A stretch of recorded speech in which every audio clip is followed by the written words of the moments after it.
Pinag-uusapan nila noon at ngayon, yung magic ni Efren Baterres. You've won 100 professional titles. Do you realize that? You've won 100 tournaments? Ang alam mo yung mga tournament din, yung mga may magic na yan, swerte lang yun. Parang hindi pwedeng swerte yung 100. Natsatsambahan lang yun. Hindi, Lahat yung tsamba? gusto lang talaga, pinatatamaan ko lang, pero pumapasok ko eh. Di swerte lang yun.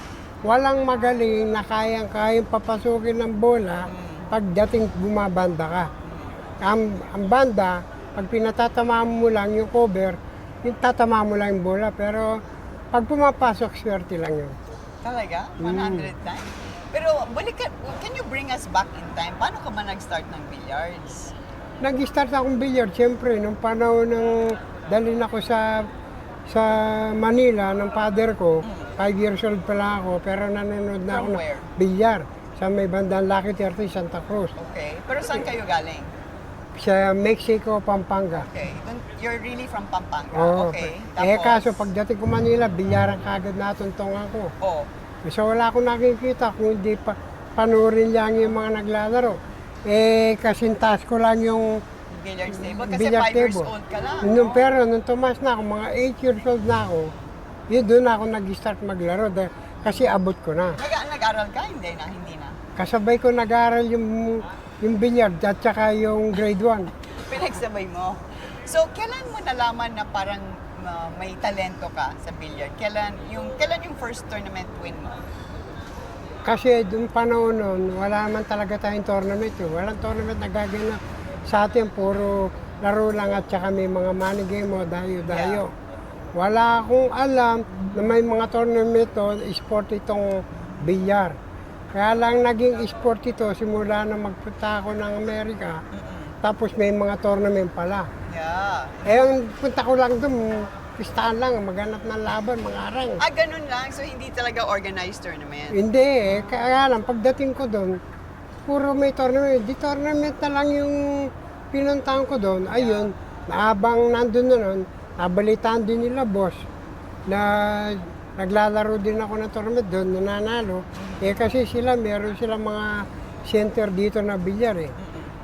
Kaya sila nagpapalagi din sa mga nagbabalita at kinuha na rin ako. So, ever since si Boss Puch Puyat na ang Dalawa sila. Sino pa yung Si isa? Pompit Jose Puyat at saka si Boss Arastio Puch Puyat.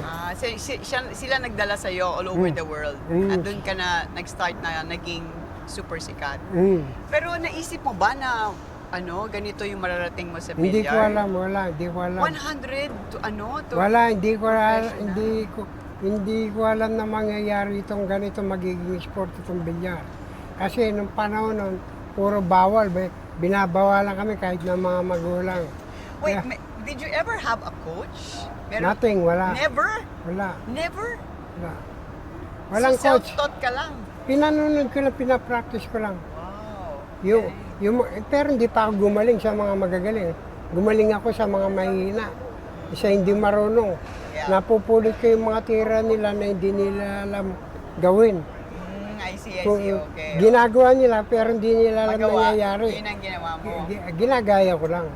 Yan ang tinatawag na magic ni Oo, Efren Bata. ayun. Diba? So, ngayon, 70 years old ka ba? 70 na. 70, pwedeng natin sabihin. So, you've been playing billiards for 65 years? Six, Kasi you were 5 years old eh. No, 62 years. Ha? 62. 8 taon ako nagsimula. Yeah, okay. So, 62, tama. Yeah. Wow. At araw-araw ka pa rin naglalaro. Hindi naman araw-araw kasi hindi ko na kaya araw-araw ngayon. Napapagod na ako eh. Napapagod. Kung kailan lang pwede yung maglaro, pwede. Pero madalas pa rin ako sa bilyaran. Yeah. Ano yung when you look back at your career, ano yung pinaka natatandaan mong mga panalo? Yung talaga ang sarap, balikan. Ang unang-unang natatanda kong naipanalo ko, kung hindi yung Color of Money, 1996. But where was that again? Color of Money? 1996 in Hong Kong, laban namin ni Street lang. Tinalo mo si Bill Strickland. Tinalo ko na hindi makapaniwala kahit sino na mananalo pa ako dahil doon sa score na yun. Oo, kasi siya yung super on At top at saka that time, yun, diba? naging televised yun, napanood sa TV yun. Yeah. Tapos, sumunod nun, 1999, doon naging sport ang bilyar.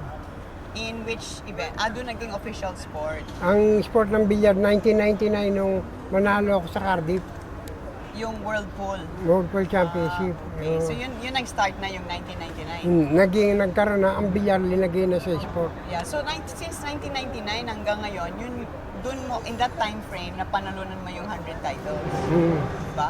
So Oo. ngayon, lumalaban ka ulit. Hindi ko na kaya, marami nang magagaling na At yung bata. captain ka na lang dito? Or Dito, hindi ako maglalaro. Oh. Maglalaro ako dito, makaka-exhibition ko yung coach din nila, yung magaling ng England, Yes, yes. si Carboy. Yes, yes. O, ngayon, nandiyan ako Ngayon, kung ako naman ang maglalaro dyan sa team na yan, baka matalo kami, ako pa magkaroon ng kasalanan eh. Naglaro pa ako samantalang ang daming magagaling sa akin. Okay, Marami nang magaling ngayon. Oo, pero Mga ikaw bata yung pa. pinakamagaling. Ikaw Dati ang idol yun. ng lahat. Dati yun. Okay Hindi lang ko yun alam dati. na self-taught ka pala. I thought after a while, nagkaroon ka rin ng coach. Hindi pala. No? Wala. Ngayon ako ang coach. Efren, nag-research ako ng konti sa'yo para balikan ko yung... Sabi dun sa internet, ang net worth of Efren Batarrias is $2 million. So more than 100 million pesos. Hindi pa totoo yun dahil hindi naman ako nagkaroon ng premyo ng 1 million eh. Alam mo, Yung lahat-lahat na. wala rin dahil ang daming bawas. Dati, marami ka pang bibigyan. Dami pa. Lahat yung mga dati mga panalo ko, nabili ko na lang ng bahay yun. Nabili mo na ng bahay. Nabili Yung ko ng sarili bahay, mo, lupa't bahay. Yung oh. mga kamag-anak mo. Oo, yun. So happy ka. Pwede na yun. Pero would you say that you have enough now? And you have enough? Not yet. Not yet? Kasi wala, kamukha ngayon, wala na. Hindi na ako nananalo. Di, wala pa rin.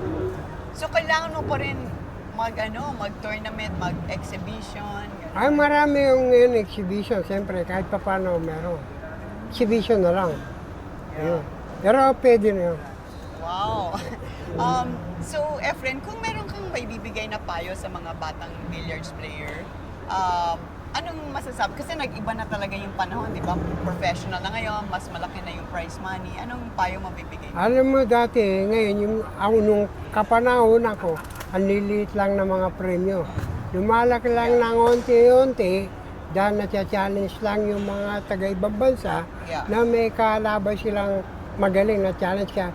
Lumalaki ng konti, pero ng palaki, ang nakikinabang ngayon, yung mga baguhan natin, mga billiard player na gumaling din, mga kabataan, na nakita ng mga ibang kabataan ngayon, na nagkakaroon na sila, nagkakapera na yung mga batang gumagaling, dahil sa paglalaro nila ng bilyar, sa mga tournament na nangyayari dito, ang dami na ngayon na pinupunta na tournament ngayon. Marami nagkahilig, kahit dito, marami pa nga dyan sa Mindanao, ang dami mga batang magagaling.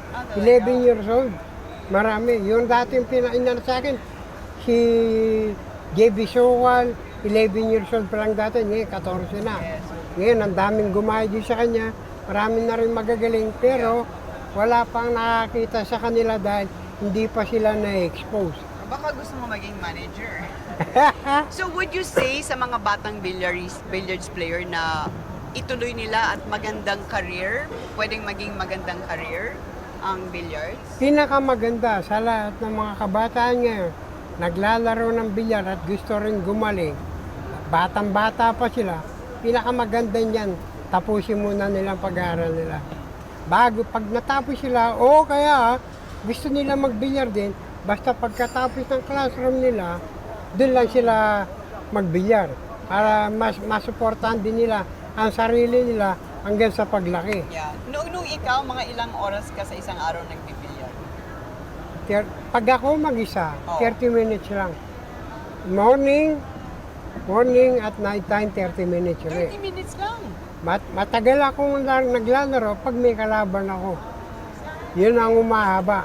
Pero pag walang kalaban, ganun lang ang oras dahil kung hindi, papagod ka, maboboring ka. Yeah.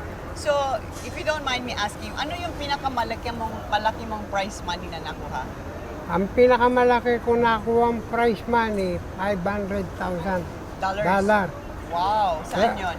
Sa Reno, Nevada, US. Anong year? 2006. 2006. 2006. Okay. So, pero do you feel a little bad na parang sinasabi mo kasi wala ka masyadong naipon or nagastos mo na lahat? Ano maipon ko? 500,000, sabihin ko siya kung magkano natira. Ha? Oo. Sa 500,000, Oo. babawasan mo ng tax. 32. 30%. 30%. Magiging 350 na lang. Yeah. Kasama ko si paring Django, hati kami sa lahat. Yun ang usapan nyo? Oo. Kung sino manalo sa inyo, hati kayo? Basta premium niya, tsaka premium ko paghatihan namin. Ay, ganun pala. Yung Cute Sever, naman. Severs doon sa kalaban. Ha? Yung Sever sa kalaban. Anong silver? Ang gusto ng kalabang ko, Oh. may balatuan kami 50,000. Kasi malaki daw yung first prize sa second prize eh. Bibigyan mo rin yung kalaban mo. Oh, so 300 na lang.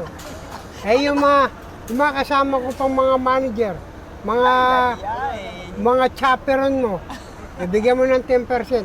Para ka pala si Manny Pacquiao. Oh, nagbibigay lahat. Malaki yung kay Manny. O yung, Alam mo yung yung- billiards tournament niya, no? Alam mo Malaki. yung laro ni Manny Pacquiao, isang beses lang. Ako 30 years. Naglalaro ng bilyar. Yeah. Nananalo pa yun, ha? Yeah. Wala pang 1% sa kinita ko sa kanya.